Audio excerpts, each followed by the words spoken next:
चिंतामणि महाराज द्वारा आज अपने गृहग्राम श्रीकोट में सामरी विधानसभा क्षेत्र राजपुर के लिए रवाना हुए थे कि रास्ते में रत्नासीली ग्राम के पास मोटरसाइकिल से सवार सड़क में दुर्घटना होने के चलते सड़क के किनारे चोट लगने के कारण 3 व्यक्तियों को तड़पते हुए देखकर घायल व्यक्तियों को घायल अवस्था में देखते हुए मानवता का परिचय देते हुए तत्काल अपने साथ आ रहे फॉलो गार्ड वाहन को स्वयं एवं फॉलो गार्ड की मदद गाड़ी में लेकर कुसमी सामुदायिक स्वास्थ्य केंद्र में अपने समक्ष सड़क दुर्घटना में सभी घायल व्यक्तियों का इलाज कराया, जिसमें संसदीय सचिव चिंतामणि महाराज के द्वारा कुसमी सामुदायिक स्वास्थ्य केंद्र में आने की सूचना मिलते ही कांग्रेस कार्यकर्ता एवं अन्य जनप्रतिनिधिगण तत्काल सामुदायिक स्वास्थ्य केंद्र में उपस्थित होकर घायल व्यक्तियों का इलाज कराया।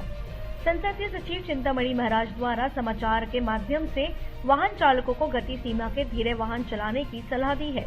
साथ ही शराब का सेवन करके वाहन नहीं चलाने की समझाइश दी गई है, जिससे सड़क में दुर्घटना होने से बचा जा सके। कुसमी बलरामपुर से राकेश भारती की रिपोर्ट।